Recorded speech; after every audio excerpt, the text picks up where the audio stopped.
Coach, how great was it to see Oliver back out there Awesome. today? Yeah, it was really nice to see him. I mean, he's been floating around our room off and on for a bit, and then we lost him when he went with the Wranglers. But it's nice to see him in a different place than when he first came back. So we're really happy for him, and we were excited that he was able to join us today. What can that do for a group when they see or you see a guy that's gone through a lot and comes back, like the energy jolt that might be provided there? Yeah, I think you hit it there with that. Like, you know, they're all with him and they all support him all the way through. He's good friends with a lot of guys on our team. So, you know, it hits home when someone goes through some tough times like that. So having him back and all the guys seeing all the stuff that he's gone through to get himself in a position where he's getting closer to playing, they're happy for him, and it does bring some energy to our room for sure. Is it a day of kind of mixed emotions because the Oliver thing and then the Dylan thing as well? Like kind of. Yeah. I mean, it's, you know, the one thing I will say on that regard, I think our team has done an excellent job of supporting these guys along the way. You know, sometimes there's some tough things that go on for young people, for any person, but I think our organization's done a fantastic job of supporting. Yeah. You know, professional sports are obviously, or male professional sports are being hyper masculine. It's about strength and all that. And I mean, it does feel very important that we're sort of in a place now where, you know, mental health and people's struggles are talked about and supported. Yeah, I think it's kind of becoming the norm now, that people aren't afraid to voice it, you know, and that is a good thing. There is no doubt about that, because I think probably for too many people for too long, they felt like they had to keep things in.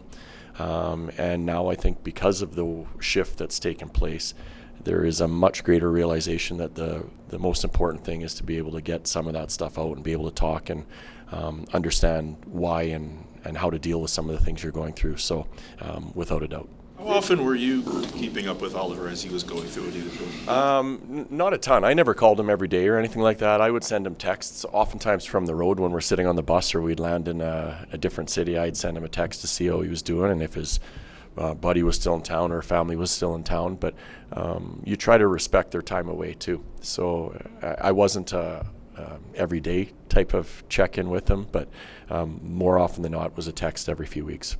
When you go back to, like, your history with him goes back quite a long time. Does it kind of hit a little bit differently when you see what he's gone through and seeing him back and ready to be at this point? Yeah, when it first started, like, what is it, almost a year and a half ago, like we had him at 18 in the minors. He was a young guy, and you don't sometimes see it, right? And that's why it's important for guys to feel comfortable that they always have someone to talk to, you know. So yeah, it was different for sure. Just in both of these cases, I think it's probably a pretty good reminder that you never know what's going on in someone's life. Like in either case, I'm assuming you never saw this coming. No.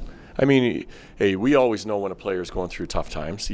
As coaches, you do, and you try to have that dialogue, and you know when someone's struggling, but you don't know the extent of it because, to your question, there's a lot more comfort being able to talk about things now, but there's still, you know, a stretch of a person or that's guarded, and they still will hold things in. So, you know, it can be a challenge, but you want to do your best to make sure the players know that they come in anytime and voice something to you, and it's going to stay in your coach's office with that person. But you're still working to get there, right? They're still guarded at times. Ryan, have you noticed a shift in your time in the league or with conversations about mental health now compared to when you first started? Yeah, there was now guys will tell you, hey, I'm struggling right now, or I'm in a bit of a rut, I'm not playing well, and there's all sorts of different things, whereas before it was never the case. More of it was just, hey, you're not playing well, you need to fix your game, and that's pretty much the extent of conversations, but they've changed pretty significantly over the last little while. Some uncertainty about whether or not Oliver would start this season, and ultimately it got to the point where it didn't. I guess I'm more just curious, like, what was the approach with handling Oliver as he was going through what he was going through, and he himself was still trying to figure out if he was ready, specifically at that point at the beginning of this season when we saw him in the promo shoots for the team, but ultimately he wasn't ready for camp. Yeah, and he felt as he was coming back this year that, hey, I feel like I'm at that place, but when he got back here, he realized that he wasn't. So then it was a plan that was set up again by our medical team, and they did a wonderful job of working with him and giving him what he needed at certain times. And then it comes a point where he's kind of ready to take that next step, like we've seen all the way along here, and he's continued to progress. But I think a lot of it was the work our medical team did with him, from our trainers to our doctors, and to the help that he's had back home from different people to get him to the point where he's fired up again, and it's nice to see. Is that plan is just with talking with the right people and also getting him to skate? Is that what the plan entails? Yeah, and that he was a big part of the whole plan. You know, he was. It's not us telling him this is what you're going to have to do. It was working with him in a lot of different ways. It's been a while since we've seen Oliver play at the NHL level. If you could remind us of how he's progressed as a player from playing in the AHL at 18 to becoming a top 4 guy in this league. Yeah, he became a checker, if you want to call it that, here at the NHL level because of his foot speed. So we used him with Chris when he was playing again, if you remember. And he did a good job against top lines because he's got the skating ability that allows him to close really quickly. So he takes away time and space. And he's a hard player to play against because of how quick he is. When he was younger in the American League, he was all run and gun. So it took him a little bit of time to shift that and understand that if I want to play in the NHL, I have to add something to my game. But he worked on it and made himself a better player. Is there a significance outside of the rink and outside of this organization of these two guys being willing to be open about mental health and say, hey, this is something I'm going through?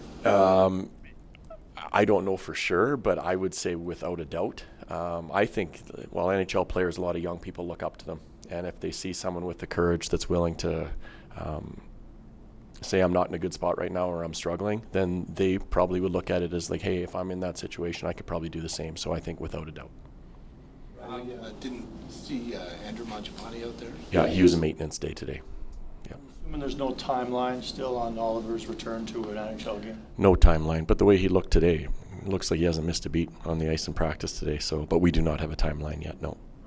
Hear about ring rust, but he can still skate, that's for sure. And his conditioning, I used to laugh at Ricky, our strength guy. He was never worried about his conditioning because he's like, Oliver could do nothing for 3-4 weeks, 2 months, and he'd probably be on the top of our conditioning. He's natural, and that's why he skates the way he does. So Ricky was never worried about whether he'd be in shape at all. Yeah. Does he go to you then and say, like, when he's ready kind of thing? Is that what you're... Yeah, that communication back and forth, but we have to feel like he's ready to help our team as well. So that's something. So he works towards becoming a coach's decision, and that's what he's doing with this next step by getting back into practice with us.